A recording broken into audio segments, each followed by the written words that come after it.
రాజ్యం టీవీ ప్రేక్షకులకు నమస్తే. గ్రీన్ హైడ్రోజన్ కొత్త విజన్. రాష్ట్రంలో గ్రీన్ హైడ్రోజన్ అనుబంధ ఇంధనాల పరిశ్రమలపై సర్కారు ఫోకస్. భారీ రాయితీలు, ప్రోత్సాహకాలను ప్రకటించే యోచనలో ప్రభుత్వం ఉంది. అయితే తెలంగాణ రెన్యూవబుల్ ఎనర్జీ పాలసీ 2024లో 2024 ప్రకటించనున్న ప్రభుత్వం. ఈ విధంగా తెలంగాణ ప్రభుత్వం integrated green hydrogen, green ammonia, green methanol ప్రాజెక్టులకు వర్తించే విధంగా నిర్ణయం తీసుకుంటుంది. అంటే రాష్ట్రంలో గ్రీన్ హైడ్రోజన్ అనుబంధ ఉత్పత్తులు, డెరివేటివ్స్ పరిశ్రమలను ప్రోత్సహించేందుకు ప్రభుత్వం భారీ రాయితీలను, ప్రోత్సాహకాలను ప్రకటించబోతుంది. త్వరలో తెలంగాణ రెన్యూవబుల్ ఎనర్జీ పాలసీ 2024 రూపొందించి స్వచ్ఛమైన ఇంధనంగా ప్రాచుర్యంలోకి వచ్చిన గ్రీన్ హైడ్రోజన్ను రవాణా అంటే హైడ్రోజన్ సెల్ ఆధారిత వాహనాలతో పాటు ఎరువులు, రసాయనాలు. ఈ గ్రీన్ హైడ్రోజన్ దేనికి ఉపయోగపడుతుంది? రవాణా కావచ్చు, ఎరువులు కావచ్చు, ఎరువుల తయారీ కావచ్చు, ఇతర కర్మాగారాల్లో ఇంధనంగా ప్రోత్సహించడం ద్వారా నెట్ జీరో ఉద్గారాల ఆర్థిక వ్యవస్థగా రాష్ట్రాన్ని తీర్చిదిద్దవచ్చని ప్రణాళికలు సిద్ధం చేస్తుంది. చూద్దాం గ్రీన్ హైడ్రోజన్ అంటే ఏంటనేది చూద్దాం. ఇప్పుడు సౌర విద్యుత్ ఉంటుంది, అంటే సోలార్ పవన విద్యుత్ అంటే పంకలు ఉంటాయి, ఆ పంకలు తిరుగుతూ ఉంటుంటే ఎనర్జీ జనరేట్ అవుతుంటుంది. దీన్ని పవన విద్యుత్ అంటారు. విండ్ పవరు, ఇది సోలార్ పవరు వంటి కాలుష్య రహిత. వీటితో ఏమైనా కాలుష్యం వస్తుందా? జీరో కాలుష్యం, ఏమీ ఉండదు. ఇది గాలితో తయారవుతుంది, ఇది ఎండతో తయారవుతుంది.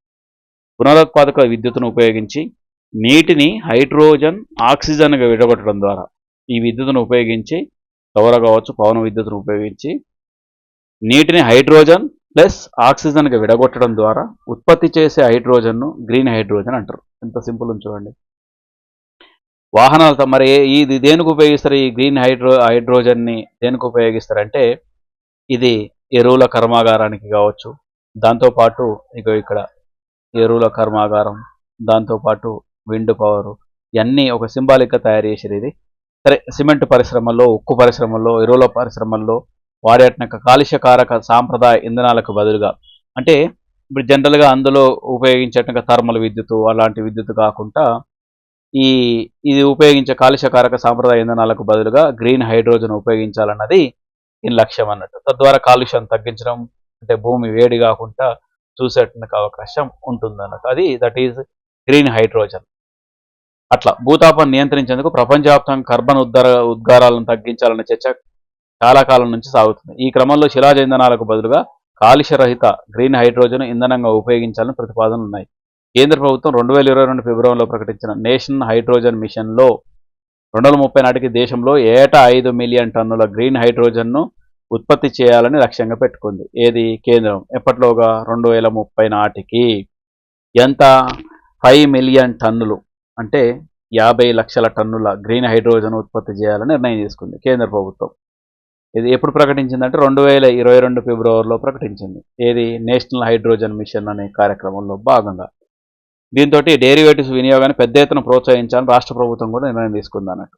అట్లా దీంతో ఇక పరికరాలపై 25% పెట్టుబడి రాయితీ. ఏదైనా ఎనర్జీ, గతంలో సోలార్కు కూడా రాయితీలు కల్పించేది, ఇప్పుడు గ్రీన్ హైడ్రోజన్ కూడా రాయితీలు కల్పిస్తున్నారు.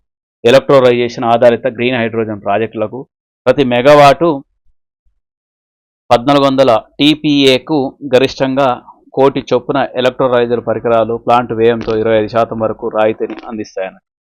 అట్లా కనీసం 150 KTPA సామర్థ్యం ఉండే హైడ్రోజన్ ప్లాంట్లకే సబ్సిడీ ఇవ్వనున్నారన్నట్టు.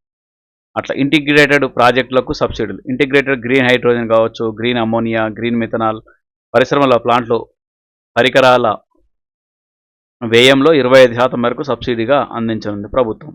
అట్లా దీనికి సంబంధించి గ్రీన్ మిథనాల్ ప్లాంట్లకు KTPA సామర్థ్యాన్ని 2.25 కోట్లను, అంటే 2,25,00,000 పెట్టుబడి రాయితీగా ఇస్తుంది అన్నట్టు.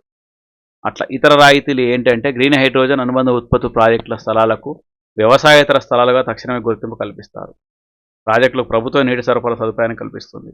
గ్రీన్ హైడ్రోజన్ ప్రాజెక్టులు ఉత్పత్తులు చేసే పునరుత్పాదక విద్యుత్తును సంబంధించి అంతర్రాష్ట్ర ట్రాన్స్మిషన్ ఛార్జీల్లో 50% మేర 5 ఏళ్ల పాటు రాయితీ ఇస్తారు. గరిష్టంగా మెగావాటుకు 15 లక్షల రాయితీ ఇస్తారు అన్నట్టు.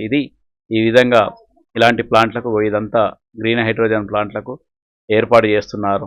పెద్ద ఎత్తున సబ్సిడీలు కూడా ఇస్తుంది. ఇదొక విజన్గా ఏర్పాటు చేస్తున్నారు గ్రీన్ హైడ్రోజన్ అనేది.